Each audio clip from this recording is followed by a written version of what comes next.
Hello बच्चों, कैसे हैं आप लोग। हमने क्लास 6 की एनसीईआरटी हिस्ट्री का यानी कि इतिहास का पहला चैप्टर पढ़ लिया था। आज हम इसका दूसरा अध्याय दूसरा चैप्टर पढ़ने वाले हैं, आरंभिक मानव की खोज में। ठीक है, तो उम्मीद है आपको पहले वाला जो चैप्टर है वो समझ आ गया होगा। आज हम दूसरा चैप्टर स्टार्ट करेंगे, आरंभिक मानव की खोज में। आपको मैंने पहले भी बताया था, जब हमारा ये चैप्टर यानी कि अध्याय स्टार्ट होता है, इसको हम या बुक में किसी न किसी बच्चे के नाम से उसके एक सवाल के साथ स्टार्ट किया जाता है। तो यहाँ पर एक तुषार नाम का स्टूडेंट है, वो रेल की यात्रा कर रहा था, रेल में जा रहा था। जैसे आप लोग भी देखते होंगे, रेल में या बस में जब भी किसी सवारी में बैठते हैं तो बहुत सारी चीज़ें पीछे छूटती चली जाती हैं। पेड़ पौधे, आसपास के खेत खलियान, सब वो पीछे छूट जाते हैं और आप लोग आगे बढ़ते चले जाते हैं। तो वैसे ही तुषार भी जा रहा था। उसके चाचा ने उसको बोला कि आपको पता है कि 150-200 साल पहले रेल आई है, लेकिन उससे पहले भी लोग यात्राएं करते थे। तो तुषार के दिमाग में आता है कि उससे पहले के लोग कैसे यात्राएं करते होंगे। आपके दिमाग में भी कभी ये सवाल आया होगा कि आज तो हम बस से यात्रा कर रहे हैं, ट्रेन से कर रहे हैं, प्लेन से, एरोप्लेन से या हवाई जहाज़ से कर रहे हैं, लेकिन क्या हमेशा से ये सब चीज़ थी? क्या हमेशा से लोग इन माध्यम से यात्राएं करते थे? नहीं, कुछ टाइम से ही यात्राएं करते थे। लेकिन अब सवाल यह आता है कि उससे पहले लोग यात्राएं कैसे करते थे, ट्रैवल कैसे करते थे, घूमते फिरते कैसे थे। तो उसी तरह जब हमने आरंभिक मानव के बारे में पढ़ा था पिछले चैप्टर में, तो वो आरंभिक मानव कैसे घूमता था, इधर उधर क्यों घूमता था, किन सवारियों से घूमता था या पैदल घूमता था, इन सभी के बारे में इसमें चर्चा करेंगे। तो जो आरंभिक मानव है, जो स्टार्टिंग में मानव था ज़मीन पर, पृथ्वी पर, वो कैसे घूमता था हमें पता है पिछले चैप्टर में कि लगभग 20 लाख साल पहले से इस उपमहाद्वीप में, भारतीय उपमहाद्वीप में मनुष्य रह रहा था, मानव रह रहा था। लेकिन वो घूमता फिरता क्यों था, टहलता क्यों था? वो आखेटक और खाद्य संग्राहक के रूप में रह रहा था। ये वाला वर्ड आप लोग याद रखेंगे। वो आखेटक और खाद्य संग्राहक के रूप में यहाँ पर रह रहा था। आखेटक कहते हैं शिकारी को, शिकार करने वाले को, और खाद्य संग्राहक, खाद्य मतलब खाना, खाने की वस्तुएं या खाना, और संग्राहक मतलब इकट्ठे करने वाला।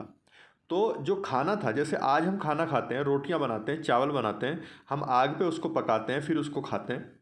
लेकिन पहला जो मानव था, आरंभिक मानव, वो ये सब नहीं करता था। उसके पास ये साधन नहीं थे।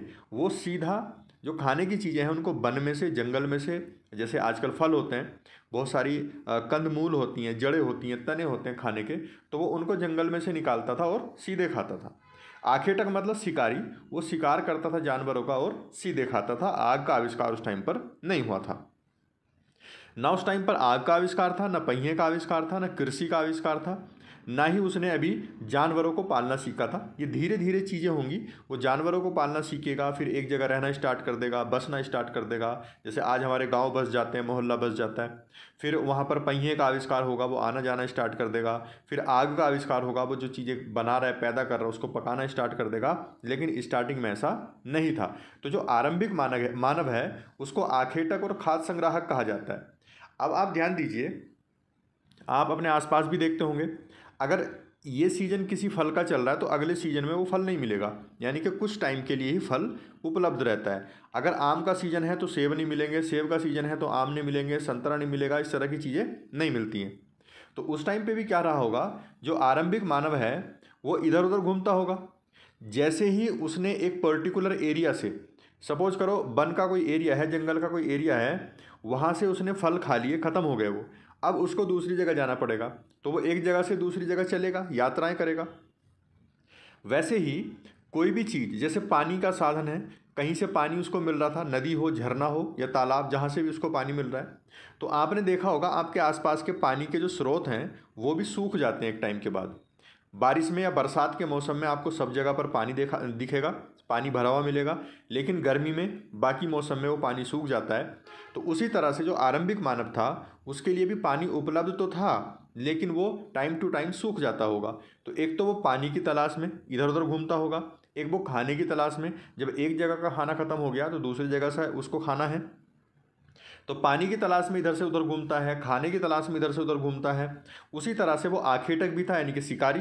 तो शिकारी होने की वजह से वो जानवरों के पीछे भी भागता होगा। तो जब जानवरों के पीछे भाग रहा होगा, उसको शिकार करते करते दूर निकल जाता होगा, तो इसी तरह से वो यात्राएं करता होगा। तो एक टाइम पर जब पानी सूख गया, तो पानी सूखने की वजह से जानवर वहाँ से चले जाते होंगे। जब जानवर चले गए तो वो भी उनके पीछे पीछे चला गया। जिस तरह से घास फूस या फल फूल सूख गए, जंगलों के जो संसाधन है वो ख़त्म हो गए, तो जानवर भी वहाँ से चले जाते होंगे, तो वो व्यक्ति भी, मनुष्य भी उसके पीछे पीछे चला जाता होगा। तो इस तरह से वो अपने भोजन के इंतजाम करने की वजह से, जो उसका नाम पड़ा है आखेटक और खाद्य संग्राहक, आखेटक और खाद्य संग्राहक, उसको हमने कहा है अपने भोजन के इंतजाम करने की वजह से। तो इसलिए वो जो यात्राएं करता होगा, वो जो चलता होगा, वो इसी वजह से चलता होगा, अपने खाने के इंतजाम में। अपने खाने के इंतजाम में, पानी के इंतजाम में, जानवरों का शिकार करने के लिए, वो सब इनकी वजह से वो एक जगह से दूसरी जगह जाता होगा। क्योंकि जब एक जगह के स्रोत खत्म हो जाते होंगे तो उसको दूसरी जगह जाना पड़ता होगा। अब वो पैदावार तो करता नहीं है, किसान तो वो था नहीं। जो प्राकृतिक रूप से उसमें जंगलों में उगने वाली चीज़ हैं या मिलने वाली चीज़ हैं, उन्हीं को वो खाता होगा। लेकिन आपको पता ही है, बहुत सारे जानवर ऐसे हैं जो तेज़ भागते हैं, वो दूर निकल जाते हैं, शिकार करते करते उनके पीछे शिकारी भी चला जाता है। फिर वो जानवरों के शिकार के साथ साथ मछलियाँ भी पकड़ता होगा। वो जो पेड़ पौधे हैं, उनसे जो खाने के लायक फल हैं, फूल हैं, वो भी तोड़ता होगा। तो सब चीज़ें उसको लेने के लिए क्या करना पड़ता होगा, वो घर से बाहर यानी कि दूर निकलता होगा। जैसा कि मैंने अभी बताया कि जो आखेटक या खाद्य संग्राहक था, वो कई वजहों से एक जगह से दूसरी जगह जाता होगा, यानी कि घूमता फिरता रहता होगा। उसमें से पहला कारण क्या है, अगर वे एक ही जगह पर ज़्यादा दिन तक रहते तो आसपास के जो फल हैं, पौधे हैं, जानवर हैं, उनको खाकर ख़त्म कर देते, समाप्त कर देते। फिर उनको भोजन की तलाश में दूसरी जगह जाना पड़ता, पहला कारण। दूसरा कारण है कि जानवर अपने शिकार के लिए या फिर हिरन और मवेशी अपना चारा ढूंढने के लिए एक जगह से दूसरी जगह जाया करते हैं। इसीलिए जानवरों का शिकार करने के लिए उसको भी इन जानवरों के पीछे जाना पड़ेगा। तो पहला कारण, जो वनों की चीज़ें हैं, वनस्पति की चीज़ें हैं, उनको खा के वो समाप्त कर देगा, उनकी तलाश में दूसरी जगह जाएगा। दूसरा कारण, जानवर भी अपना शिकार करने के लिए इधर उधर जाएंगे, तो वो उनका शिकार करने के लिए इधर उधर जाएगा। तीसरा कारण, जो पेड़ पौधे हैं उन पर फल या फूल अलग अलग मौसम में आते हैं, तो जब एक मौसम के फल समाप्त हो जाएंगे तो वो दूसरी जगह तलाश में जाएगा। ये तीसरा कारण हो गया। चौथा कारण है, कोई भी चीज़ जो है पानी के बगैर नहीं पनप सकती, चाहे वो पेड़ पौधे हो, जानवर हो या मनुष्य। तो जब पानी के स्रोत सूख जाएंगे तो वो उनकी तलाश में इधर उधर जाएगा। चाहे झील हो, नदियाँ हो, झरने हो, जो भी हैं, वो एक टाइम के बाद सूख जाते हैं। बारिश आती तो उनमें पानी आ जाता है, नहीं तो सूख जाते हैं। तो उनकी तलाश में वो इधर उधर जाएगा। अब आप सोच सकते हैं, आपका यात्रा करने का मकसद अलग हो सकता है।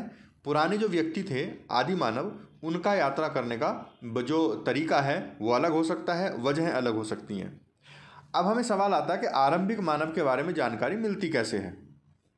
जैसे सपोज करो, अगर मैं आपके बारे में जानकारी इकट्ठा करना चाहूँ तो मुझे आपके कपड़े मिल जाएं, आपके द्वारा इस्तेमाल किए गए बर्तन मिल जाएं, आपके द्वारा इस्तेमाल किए गए खिलौने मिल जाएं।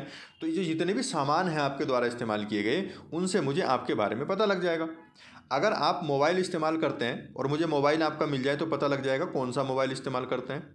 आपको पिक्चर लेने का शौक़ है कि नहीं है, आप सोशल मीडिया पे अकाउंट रखते हैं कि नहीं है, आप ये सारी चीज़ें मुझे पता लग जाएंगी। लेकिन पुराने ज़माने में ये सारी चीज़ें नहीं थी, तो जो उनके सामान थे वो अगर हमें मिल जाए तो उनके बारे में पता लग जाएगा। वैसे ही जो पुरातत्वविद होते हैं, पुरातत्वविद उनको कहते हैं जो पुरातत्व का अध्ययन करते हैं। और पुरातत्व किसे कहते हैं? पुरा मतलब पुराना, तत्व माने सामान, यानी कि पुराने सामानों का अध्ययन करने वाला पुरातत्व कहलाता है। ऐसे सामान जो ज़मीन में, मिट्टी में गड़े हुए पाए गए हैं, उनको अध्ययन करने वाला पुरातत्वविद कहलाता है। तो पुरातत्वविद जो सामानों का अध्ययन करते हैं, पुराने लोगों के, उनसे जानकारी इकट्ठी होती है। पुराने लोगों के क्या सामान मिल सकते हैं? उनके बर्तन, उनके इस्तेमाल किए गए गहने, जो आप लोग गहने भी पहनते होंगे, देखते होंगे आसपास। तो जितने भी लोग सामान इस्तेमाल करते थे पुराने टाइम में, उनके इस्तेमाल किए गए दाने यानी कि अनाज, वो सब मिल जाएंगे हमें बाद में। तो पुरातत्वविद इन वस्तुओं का इस्तेमाल करते हैं, उनका स्टडी करते हैं, और उनसे पता लगता है कि जो मानव था वो किस तरह का खाना खाता था, किस तरह के औजार इस्तेमाल करता था, किस तरह के हथियार थे, कैसे कैसे रहता था, उनसे हमें जानकारी मिलती है। तो अगर हम यहाँ पर देखेंगे तो ये पत्थर के बने हुए औजार हैं। ये पत्थर के बने हुए औजार पुरातत्वविदों को ज़मीन के अंदर से खुदाई में मिले हैं। तो ये जो औजार हैं इनसे हमें पता लगता है कि वो व्यक्ति इन औजारों का इस्तेमाल करते होंगे, जैसे पेड़ पौधे खोदने में, कंदमूल निकालने में। जैसे आप आज के टाइम में आप आइडिया लगाइए, अगर आपके यहाँ पर आलू पैदा हो रहा है तो आलू को खोदने के लिए हम क्या इस्तेमाल करते हैं? फावड़ा इस्तेमाल कर सकते हैं, खुरपी इस्तेमाल कर सकते हैं, या मूली वगैरह को हम निकालने के लिए और भी सारी चीज़ें उनको खोदने के लिए क्या करते हैं? हम धान को काटने के लिए, खेतों में से धान काटने के लिए किस चीज़ का इस्तेमाल करते हैं? दरांत वगैरह का इस्तेमाल करते हैं। तो इस तरह के हथियार जैसे आज हम इस्तेमाल करते हैं, औजार इस्तेमाल करते हैं, उसी तरह से आरंभिक मानव भी करता था। लेकिन उसके औजार किस तरह के बने हुए थे? उसके औजार ये थे पत्थर और हड्डियों के बने हुए, लकड़ी के बने हुए। तो अब पत्थर तो मजबूत होता है, पत्थर तो आज तक मिल जाएगा हमें, लेकिन लकड़ी कमज़ोर होती है, वो गल जाती है ज़मीन के अंदर। तो लकड़ी के औजार गल गए, हो सकता है उन्होंने लकड़ी के औजार भी इस्तेमाल किए हों। हड्डी भी गल जाती है लेकिन पत्थर नहीं गलता है, तो पत्थर के औजार हमें आज भी मिले हैं। तो वो इस तरह के औजार जो आप ये देख रहे हैं, इस तरह के औजार इस्तेमाल करता था। उनसे वो पेड़ों से अपने फल तोड़ने में, फूल तोड़ने में, या कोई तना निकालने में या जड़ निकालने में इनका इस्तेमाल करता था। कई बार वो इनको सिलने में भी इस्तेमाल करता है। जैसे आज हम लोग अपने कपड़े सिलने में इस्तेमाल करते हैं, तो उसमें सुई का इस्तेमाल किया जाता है, आप लोग सब जानते हैं। तो उससे क्या होता है, हमारे कपड़े सिले जाते हैं, लेकिन उस टाइम पे सुई तो थी नहीं। तो इसी तरह पत्थर के औजार बनाए थे उसने और उनसे वो अपने कपड़े सिला करता होगा। जैसे ऊपर आप देखेंगे ये प्राचीनतम औजार हैं, उसके बाद ये वाले जो दूसरे वाले हैं ये सबसे पुराने औजार हैं, ये उसके बाद के हैं, फिर इस तरह से बाद के। तो इसमें आप देखेंगे पहले जो औजार हैं वो मोटे हैं, बाद में पतले होते जा रहे हैं। क्यों? क्योंकि जब हमारी टेक्नोलॉजी बढ़ती है, जब हमारा ज्ञान बढ़ता है, तो हम चीज़ों को छोटी कर देते हैं। जैसे एग्जांपल मोबाइल है, कंप्यूटर।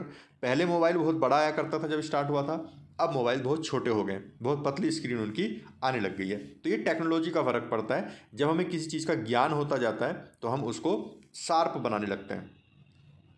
अब आप अगर देखेंगे तो कुछ औजारों का इस्तेमाल वो फल फूल को काटने के लिए कर रहा था, हड्डियों और मांस काटने के लिए करता था, पेड़ों की छाल निकालने के लिए, जानवरों की खाल निकालने के लिए करता था। कुछ आपने देखा होगा जो हमारे घर में कुल्हाड़ी होती है, उनके पीछे लकड़ी लगी होती है, तो उनको मुट्ठे बोलते हैं।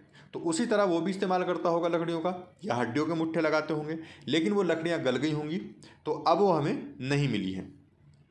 तो कुछ का इस्तेमाल लकड़ियों का वो ईंधन बनाने के लिए करता होगा, कुछ का इस्तेमाल झोंपड़ियाँ बनाने के लिए, औजार बनाने के लिए करता होगा। ये ऐसी चीज़ें हैं जो अंदाज लगा के हमने पता लगाई हैं। अब यहाँ अगर आप देखेंगे इस चित्र में तो देखिए वो तना, इसकी जो जड़ है पेड़ की, छोटा पेड़ है वो, इसकी जड़ को खोद रहा है। यानी कि ऐसे हथियार जो नुकीले होंगे वो किसी पेड़ को खोदने के लिए करता होगा, अपने खाने पीने के लिए। उसी तरह इस तरह के नुकीले जो औजार हैं वो सिलने के काम आते होंगे। आप देखेंगे ये सुई की तरह इस्तेमाल कर रहा है अपने खाल को सिलने के लिए। अब उस टाइम पे कपड़ा तो था नहीं, सूती कपड़ा, ऊनी कपड़ा, ये सब नहीं था, लेकिन वो कुछ खाल की चीज़ें बनाते होंगे क्योंकि वो जानवरों का शिकार करते थे। तो उन खालों को सिलने के लिए भी इसका इस्तेमाल किया जाता होगा। तो इस तरह से हम आइडिया लगाते हैं कि प्रारंभिक मानव जो है क्या क्या करता था, क्या क्या उसकी पसंद थी, किस तरह के खाने खाता था, किस तरह के सामान उसके थे। अब ये बात आ गई कि उनके औजार कैसे हैं, कैसे पता लगता है प्रारंभिक मानव के बारे में। अब बात करते हैं रहने की जगह कैसे निर्धारित करेगा वो। हम इसमें जो ये मैप है आपके पास, इसमें देखेंगे कि जो आखेटक और खास संग्राहक है उसके कुछ पुरास्थल दिए हैं। पुरास्थल एक वर्ड है यहाँ पर। पुरास्थल का मतलब होता है पुराना स्थल, पुराना स्थान। तो ऐसे कुछ पुराने स्थान हैं जहाँ से आखेटक और खास संग्राहक के होने के प्रमाण मिले हैं। आखेटक और खास संग्राहक का मतलब आपको पता हो जाना चाहिए, इस वीडियो को देख के इतना पता हो जाएगा, आगे पढ़ने में आसानी होगी। अब एक वर्ड आया है पुरास्थल। पुरास्थल भी आपको पता होना चाहिए। पुरास्थल होता क्या है? पुरास्थल मतलब पुराना स्थान जहाँ पर मानव रहता था। अब जो पुराना स्थान है, आप सबसे पहले नोटिस करेंगे पुराना स्थान ऐसी जगह मनुष्य ढूंढेगा जहाँ पर पानी होगा। आज भी हम कहाँ रहने की जगह बनाते हैं? जहाँ पानी की उपलब्धता हो, पानी साफ़ हो, क्योंकि हमारी ज़िंदगी के लिए पानी बहुत ज़रूरी है। क्योंकि हमें अनाज उगाना है उसके लिए पानी चाहिए, हमें खाना बनाना है उसके लिए पानी चाहिए, पीना है उसके लिए, नहाना है उसके लिए, सारी चीज़ें पानी के बाद ही आती हैं। तो जो आरंभिक मानव है वो वहीं पर रहेगा जहाँ पर पानी होगा। अब यहाँ पर 2-3 जगह देखिए, ये मेहरगढ़, आगे हम इसको पढ़ेंगे, आएगा इसका जिक्र।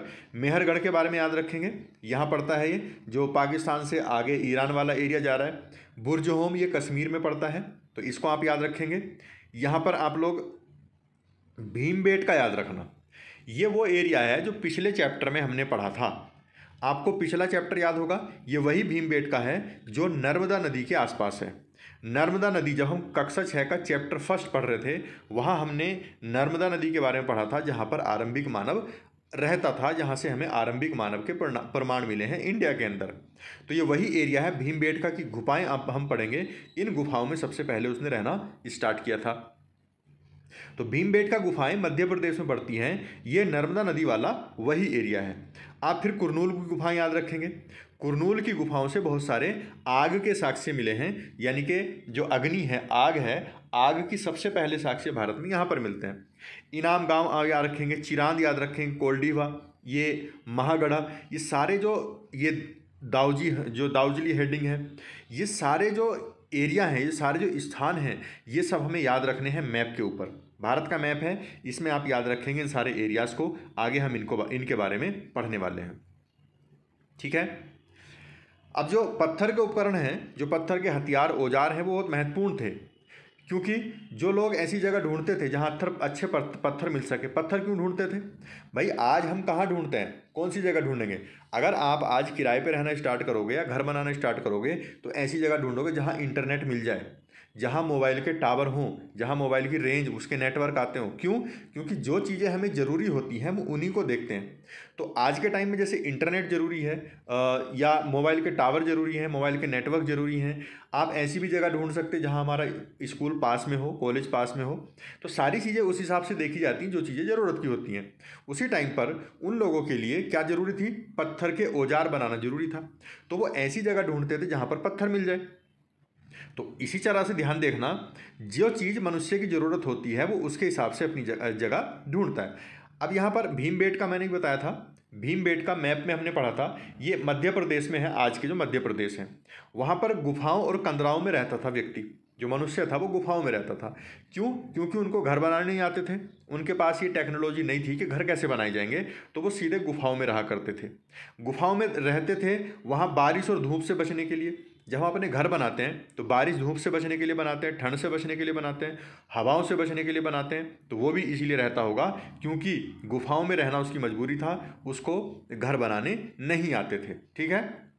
तो ये ध्यान रखेंगे, हमेशा इंसान की ज़रूरत के हिसाब से उसके काम बदलते रहते हैं। अब यहाँ पर नर्मदा नदी, वही नर्मदा है जो हमने पिछले चैप्टर में पढ़ी थी, उसके पास है भीमबेटका, ये जो गुफाएं हैं। अब हमें उसके उद्योग स्थलों के बारे में जानकारी कैसे मिलेगी? उसने कुछ टुकड़े छोड़े होंगे। आप गांव में अगर रहते हैं तो आपने देखा होगा, जो लोहार व्यक्ति होते हैं, लोहार लोग, वो लोहे के सामान बनाते हैं। तो लोहे को जब वो पीटते हैं, पहले तो वो आग में उसको पकाते हैं लोहे को, फिर उसको पीटते हैं। तो जब लोहा पीटा जाता है तो उस पे से लोहे के थोड़े थोड़े ट्रेसेस निकल जाते हैं, लोहे के पार्ट निकलते हैं, इधर उधर बिखर जाते हैं। तो ऐसे ऐसे पार्ट जब हमें मिलते हैं, छोटे बड़े टुकड़े मिलते हैं, तो उससे अंदाज लगता है कि वो व्यक्ति क्या काम करता होगा। तो उसी तरह जो आरंभिक मानव था, उसके भी कुछ उपकरण मिले हैं, कुछ औजार मिले हैं, फिर उसके पत्थरों के छोटे छोटे टूटे हुए टुकड़े मिले हैं। तो उनसे पता लगता है कि ये ऐसी जगह है जहाँ पर इनके औजार बनाए जाते होंगे, इनका निर्माण होता होगा, यानी कि वो उद्योग स्थल है। जैसे आजकल हमारा इंडस्ट्रियल एरिया होता है, वहाँ पर कंपनी लगी होती, फैक्ट्री लगी होती हैं। ये है भीमबेटका की गुफा, जो नर्मदा नदी के किनारे पर है। भीमबेटका मध्य प्रदेश, ये वाली गुफा है। ऐसी गुफाओं में व्यक्ति रहा करता था, ठीक है। तो अगर आपसे सवाल पूछा जाए, जैसे इसमें लिखा है, अगर तुम्हें अपने निवास स्थान के बारे में बताना पड़े तो तुम इनमें से कौन सा नाम चुनोगे? आवास कहोगे, उद्योग स्थल कहोगे, आवास और उद्योग स्थल दोनों कहोगे, या अन्य? यानी कि आवास ऐसी जगह जहाँ सिर्फ फैमिली रहती है, परिवार रहते हैं, रहने सहने की जगह है। उद्योग स्थल ऐसी जगह जहाँ पर फैक्ट्री लगी है, कंपनी लगी है। आवास और उद्योग स्थल ऐसी जगह जहाँ पर लोग रहते भी हैं और वहाँ पर फैक्ट्री भी लगी हैं। अन्य, इसमें आप कैसी जगह पर रहते हैं आप ये भी बता सकते हैं। अब एक इसमें पुरा स्थल वर्ड आया, मैंने बताया था पुरा मतलब पुराना, स्थल मतलब स्थान। पुरा स्थल उस जगह को कहते हैं जहाँ औजार, बर्तन और इमारतें जैसी वस्तुओं के अवशेष मिले हों। अवशेष मतलब बचे हुए ट्रेसेस, बची हुई चीज़ें। सपोज करो तुमने कोई चीज़ कोई चीज़ इस्तेमाल की। आपने सपोज करो आम खाए आपने एक बाग में बैठ के, तो आम के छिलके, आम की गुठली आप उनको फेंक दोगे। तो अगर कोई बाद में आके देखे तो उसको क्या लगेगा कि यहाँ पर आम खाए गए हैं। क्यों? क्योंकि उसको अवशेष मिले हैं। किस चीज़ के? आम के खाने के। तो आम के खाने के अवशेष क्या होंगे? आम की गुठली और आम के छिलके। तो इनको बोलते हैं अवशेष। जो चीज़ें इस्तेमाल करने के बाद बच गई वो अवशेष रहती हैं। तो उसी तरह से पुरास्थल उस जगह को कहते हैं जहाँ पर औजारों के, बर्तनों के और इमारतों के अवशेष मिले हों। तो वो व्यक्ति, जो पुराने व्यक्ति थे, इन चीज़ों का इस्तेमाल करते होंगे और वो इसको फेंक देते होंगे, जैसे हम भी फेंक देते हैं। जैसे हमने पानी की बोतल खरीदी, पानी की बोतल से पानी पिया और बोतल फेंक दी, तो वो क्या हुआ? अवशेष हुआ। तो उससे क्या अंदाज लगाया जा सकता है कि इस जगह पर पानी पिया गया होगा उस बोतल से। ठीक है। तो जो पाषाण उपकरण हैं, पाषाण मतलब पत्थर बोलते हैं, पाषाण उपकरणों को दो तरीक़ों से बनाया जाता है। एक तो पत्थर को आपस में टकरा के, पत्थर आपस में टकराएगा, एक दूसरे से घिसेंगे और वो उसके पैना हो जाएगा, पतला हो जाएगा, जैसे इस तरह से यहाँ पर दिखाया गया है। ये ऊपर मोटा पत्थर है, इससे नीचे वाले को मारा जा रहा है और इससे इसके छिलके उतारे जा रहे हैं। तो इस तरह से एक पत्थर को हाथ में पकड़ा, दूसरे से उस पर चोट मारी और वो पैना हो गया, यानी कि पतला हो गया। दूसरा तरीका होता है जो दबाव सल्क तकनीक है, उससे जो क्रोड है एक स्थिर सतह पर टिकाया जाता है और इस क्रोड पर हड्डी या पत्थर रखकर उस पर हथौड़ी नुमा पत्थर से सल्क निकाले जाते हैं। आपने देखा होगा जब घर में जो किसान लोग हैं उनमें फावड़ा उठाया जाता है, फावड़े को लेने के लिए उसकी धार तेज करने के लिए उस पर चोट मारी जाती है। तो इस तरह से बनाए जाते थे। मतलब ये आइडिया है, क्योंकि हम उस टाइम पे थे तो नहीं, पर आइडिया है। अब हमने ऊपर देखा कि व्यक्ति जो मनुष्य था पुराना, वो बिना आग के सीधे जानवरों का शिकार कर रहा था और खा रहा था। सीधे वनों से जो फल फूल हैं, कंदमूल हैं, उनको निकाल रहा था और खा रहा था। लेकिन अभी तक आग की खोज नहीं हुई थी, पर अब जो है आग की खोज हो रही है। मैंने आपको ऊपर बताया था मैप में, नीचे वाली साइड में कुरनूल की गुफाएं हैं, उसको आप बाद में देख लेना। कुरनूल की गुफाएं, जहाँ से हमें आग के बारे में जानकारी मिलती है। तो वहाँ से आग के बारे में जानकारी हमें कैसे मिलेगी भाई? क्या चीज़ बच गई वहाँ से? आप कभी देखोगे जो कोयला होता है, कोयला वो गलता नहीं है। कोयला मतलब किसी भी चीज़ के जले हुए अवशेष। भाई लकड़ी हमने जलाई तो लकड़ी का जला बचा हुआ अवशेष ही तो कोयला है। अगर हमने सपोज करो गेहूं के दाने जल गए हमसे, जौ के, बाजरे के दाने जल गए, किसी भी चीज़ की दाने जल गए, तो वो जो जली हुई चीज़ है वो ख़त्म नहीं होती है, वो मिट्टी में नहीं मिलती है। अगर आप लकड़ी को मिट्टी में दबा दोगे तो वो गल जाएगी, मिट्टी बन जाएगी। लेकिन लकड़ी को जला के मिट्टी में दबाओगे तो वो नहीं गलेगी, वो हमेशा ऐसी रहेगी। तो उसी तरह से कुरनूल की गुफा में हमें कुछ अवशेष मिले हैं। ये अवशेष हमें बताते हैं कि वो लोग आग का इस्तेमाल करते थे। अवशेष कैसे मिले? हमें जले हुए दाने मिले हैं। अब ये सारी चीज़ें हो रही थी, उसी टाइम पर जो जलवायु है, जो हमारा मतलब पर्यावरण है, वो बदलने लग गया। ये वाला टाइम याद रखेंगे। लगभग 12,000 साल पहले जो मध्य पाषाण वाला काल है, उस टाइम पर जो जलवायु है वो गर्म होने लग गई। जब गर्म होती है जलवायु, उससे पहले बर्फ़ थी, जो हिम युग उसको बोलते हैं। जब जलवायु गर्म हुई तो उससे हिम यानी कि जो बर्फ़ है वो पिघली, बर्फ़ पिघली तो मैदान बने तो वो जो पानी बना है उससे उसने ज़मीन को मतलब पानी लगा और उससे घास पैदा हो गई।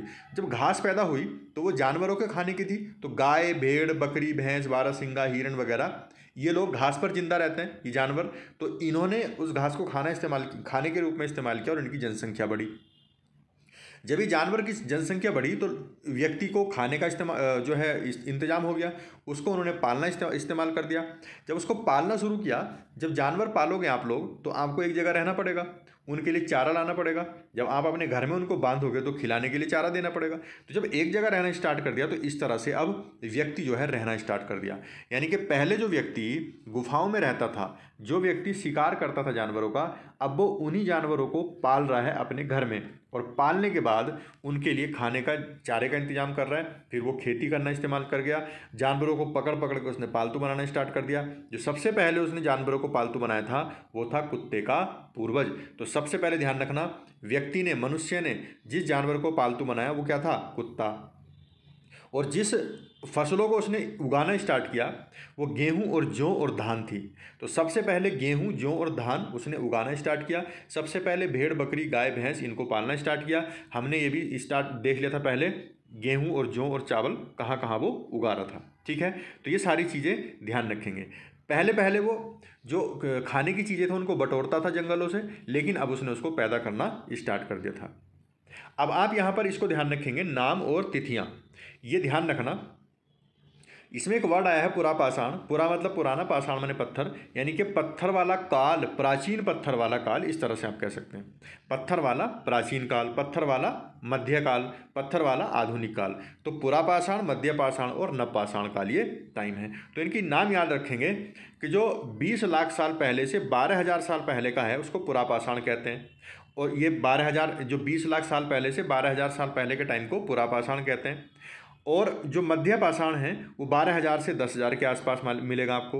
ये मध्य पाषाण है 12,000 से 10,000 के, और 10,000 के बाद वाला है नवपाषाण काल।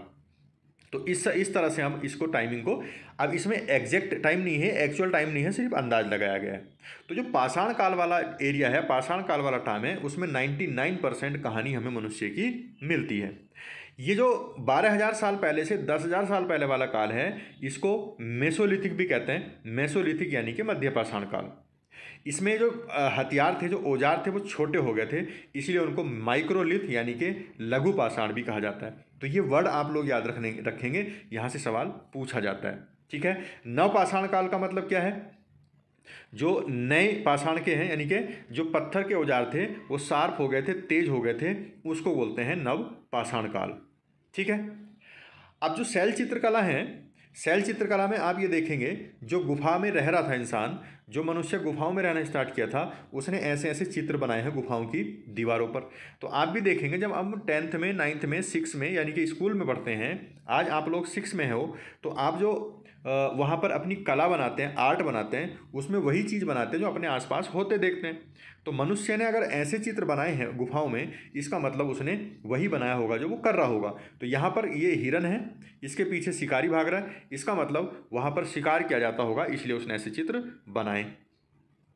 जो गुफाओं पर शैल चित्र बनाए जाते हैं, उनसे हमें उनके बारे में पता लगता है कि वो लोग क्या करते थे, किसका शिकार करते थे। अब कौन क्या करता था, जो गुफाओं में चित्र बने हैं उससे हमें आइडिया लगता है। पत्थर और औजारों के जो गुफाओं में चित्र मिलते हैं, पत्थर और औजार मिलते हैं, उनसे हमें पता लग रहा है कि पुरुष मोस्टली शिकार करते होंगे, महिलाएं भी, जो पता लग रहा है हमें, वो चित्रकारी करती होंगी, जो पुरुष हैं वो फल फूल इकट्ठा करते होंगे, यानी कि बाहर के काम पुरुष करते होंगे और अंदर के काम महिलाएं करती होंगी। लेकिन कुछ काम ऐसे भी होंगे जो पुरुष और महिलाएं दोनों मिलकर काम करते होंगे। अब भारत में जो पुरापाषाण युग है उसके दौरान शुतुरमुर्ग हुआ करते थे। शुतुरमुर्ग के बारे में आप सुनते होंगे। महाराष्ट्र के पटना तो बिहार में, महाराष्ट्र के जो पटनेपुरा स्थल है उसमें शुतुरमुर्ग के अंडों के अवशेष मिले हैं। जो शुतुरमुर्ग है, इतना बड़ा जानवर होता है वो, उसके अंडे मिले हैं, उसमें कुछ छिलके हैं, उन पर चित्रांकन भी किया गया है। अंडों के मनके भी बनाए जाते थे। तो अंडों के मनके बनते थे, उन पर पेंटिंग यानी कि चित्र बनते थे। ये सारी चीज़ें वहाँ से मिली हैं। ठीक है। तो ये सारी चीज़ें आपको ध्यान रखनी है। अब आपको एक जगह मिलेगी हुंगसी। हुंगसी जो ऊपर मानचित्र दिया गया है, मैप दिया गया है, वहाँ भी पुरापाषाण युग का एक स्थान है हुंगसी। उसमें अलग अलग काम किए जाते थे बहुत सारे, यानी कि औजार वहाँ पर मिले हैं, तो औजार बनते होंगे वहाँ पर, या आप कह सकते हैं कि वहाँ पर औजार बनाने की फैक्ट्रियाँ रही होंगी, ऐसा हो सकता है। तो वहाँ से कुछ छोटे छोटे पुरास्थल थे जिन पे से औजार बनाने के प्रमाण मिले हैं, सबूत मिले हैं। ये सब झरनों के निकट थे, चूना पत्थरों से भी कुछ औजार वहाँ पर बनाए जाते होंगे। तो ये सारी चीज़ें हमें कैसे पता लगी हैं कि वहाँ क्या क्या होता होगा, उनके द्वारा छोड़ी गई चीज़ों से। ठीक है। अब अपने एटलस में अगर आप फ्रांस ढूंढेंगे, वर्ल्ड का एटलस, तो वहाँ पर एक गुफा है फ्रांस की, वहाँ से ये चित्र मिला है। तो जैसे इंडिया में, भारत में, भारतीय उपमहाद्वीप में सारी चीज़ें हो रही थी, वैसे ही पूरी दुनिया के अलग अलग एरियाज़ में अलग अलग चीज़ें हो रही थी। तो ये फ्रांस की एक गुफा से चित्र मिला है। तो जैसे हमारे हुंगसी वगैरह से मिल रहे हैं, वैसे ही फ्रांस से भी ये चित्र मिला है। तो ये आज का चैप्टर था। इसमें आपने क्या क्या सीखा? एक तो आपको आखेटक खाद्य संग्राहक का मीनिंग पता होना चाहिए। पुरा स्थल मैंने बता दिया, इसका पता होना चाहिए। उद्योग स्थल, आवासीय स्थल, पुरापाषाण, मध्यपाषाण, लघुपाषाण, इन सारी चीज़ों के मतलब आपको पता होने चाहिए। अगर आपको इनके मतलब पता लग गए, इसका मतलब आपका ध्यान चैप्टर में था, आपने अच्छे से पढ़ा है। अगर ध्यान नहीं था तो दोबारा से जाके पढ़िए, इसको समझिए, ये जो वर्ड्स हैं पीछे इनको पता होना चाहिए। तो इधर कुछ तिथियाँ दी हैं मध्यपाषाण युग की, नवपाषाण युग की, 12,000 से 10,000 साल पहले, 10,000 से अब तक, मतलब अब तक नहीं, 10,000 के बाद। तो ये नवपाषाण और मध्यपाषाण का टाइम आपको याद होना चाहिए। इनके आंसर आप लोग दीजिए। आखेटक घास संग्राहक गुफाओं में इसलिए रहते थे क्योंकि, ये आप लोग आंसर देंगे क्योंकि ऊपर मैंने सब ये पढ़ा दिया है। ठीक है, तो अब इसका इतने रखेंगे आज के चैप्टर में। बाकी जो अगला चैप्टर है उसको हम अगले सेशन में पढ़ेंगे। उम्मीद है आपको ये पसंद आया होगा। अगर कोई भी प्रॉब्लम है तो कमेंट सेक्शन में मुझे ज़रूर बताना, मैं उसका आंसर दूंगा आपको। आज के लिए इतने रखेंगे, फिर मिलेंगे नए सेशन में। तब तक के लिए बाय, थैंक्स फॉर वॉचिंग।